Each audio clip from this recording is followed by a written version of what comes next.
Hi there guys, it's Rick here. Hope you're all doing extremely well out there. I know I am. I hope you enjoyed that little video at the start of this video, because that's going to be the subject of today's little lesson.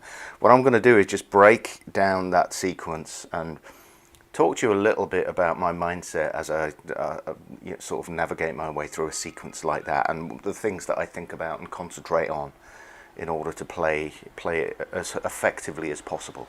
So let's get straight to it, shall we? Okay, it kicks off with, we're in the key of sort of B Dorian. We've got a B Dorian thing going on here. And the good thing about this is that we can just use the same fingering on the top three strings, 3, 2, 1, with the same fingering. So 1, 3, 4, 1, 3, 4, 1, 3, 4, okay?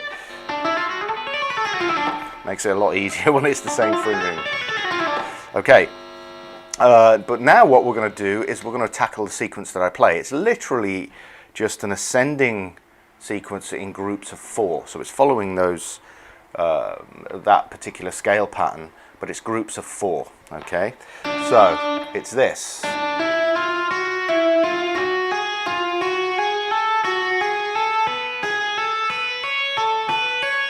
Okay, I'm not applying the muted legato technique. We'll look at that in a minute. Okay, so get the pattern down first.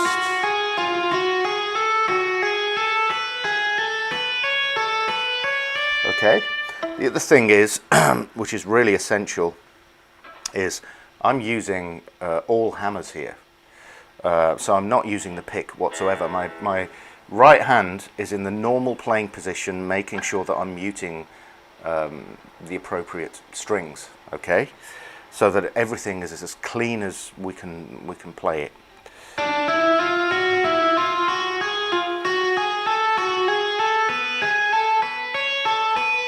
Okay, no noise there whatsoever.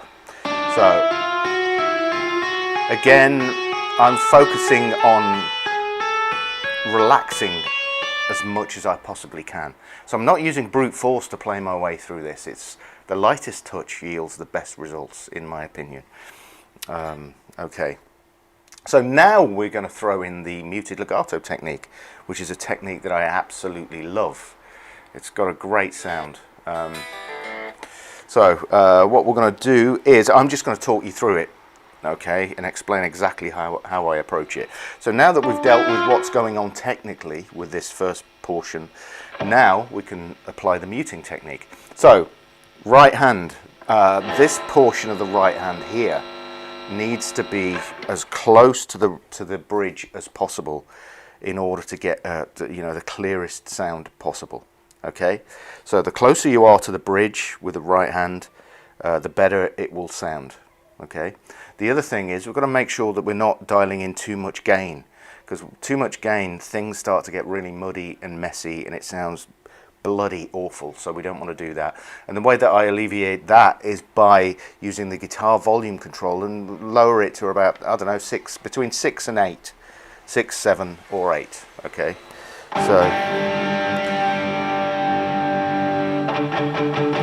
okay, I'm on about 6 here. So right hand in position, nice and slowly.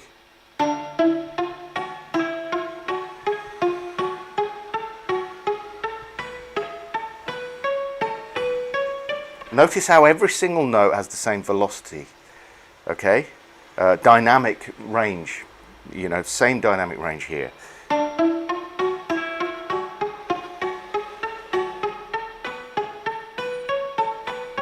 So no undue accenting whatsoever. I love the sound of this.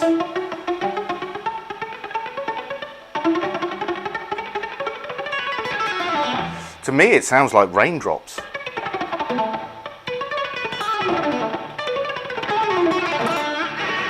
Anyway, I'm digressing a little bit. I just love the sound of muted legato. So that's how I would approach the first section. See that it's very involved when you're doing this kind of thing. You can't just randomly do it and hope that it works. There's a number of factors involved that you have to have down for everything to flow properly. So just to reiterate, to recap on what I was talking about, the left hand hammers only, and keep the movement nice and light, because that yields some wonderful results. Okay, make sure your muting technique is good. General muting, we don't want any extraneous noises going on anywhere. The right hand, it's got to be as close to the bridge as possible in order to attain the best results. Okay, and not too much gain, not too much gain. That is key here. Okay, so I've babbled on enough about the first part. Let's move on to the next bit. So once we've done this here,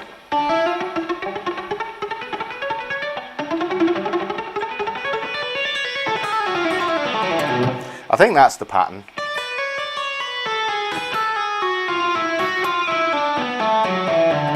So it's a mixture here of using hybrid picking and hammers from nowhere with the left hand when starting a new string. Usually what I do is I cross strings here with the middle finger of the right hand and a downstroke with a pick. Not always, but in this instance that's what I'm doing. Middle, down. Middle, down. The rest is left hand only.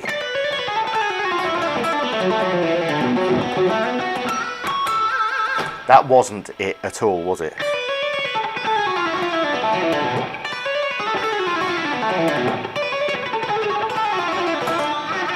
Okay, so you get the idea. So once we've landed down here on the B note, which is at fret 7 of the bottom E string, now we're going to shift positions and play this.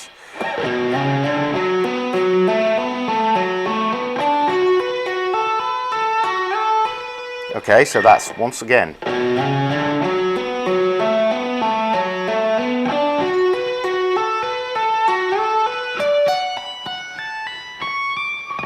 And we're going to tap here at frets, what is it, 21 to 22, and then back down. I really ballsed it up on the initial video, but who cares?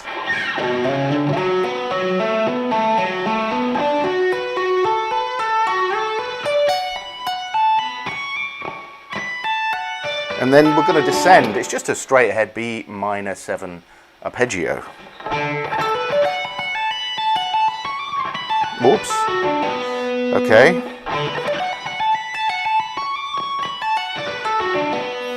And then we're going to finish with this.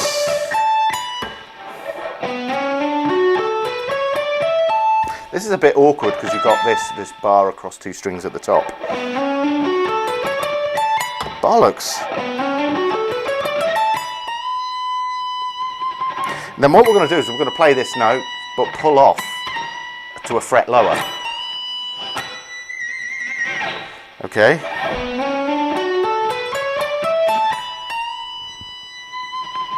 And then we finish with this root, flat 3, 1. Okay, so let me do it in its entirety. Hopefully I'll get it right. Okay, so where are we? Nice and steady.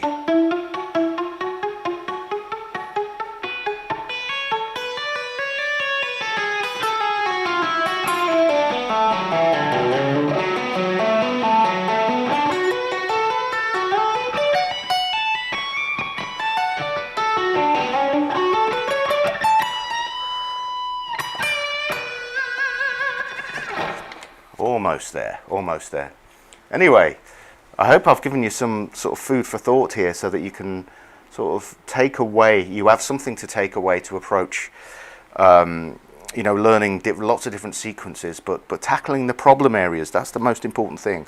You know, do it intelligently, you know, take your time over these problem areas, don't skirt over those issues. You know, just shoving it under the carpet is not going to do anything. So tackle the problem head on and just, you know, be sensible about it. A lot of it is to do with common sense. But anyway, I hope you've enjoyed this video.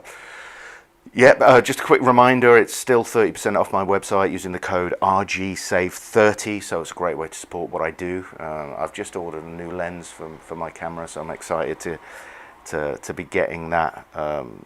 And I've got no excuse to upload more lesson content, have I, now? So anyway, I hope you've enjoyed this video. If you did, leave a like and subscribe, all that good stuff, and I will see you in the next video. Thanks for watching, guys. Cheers.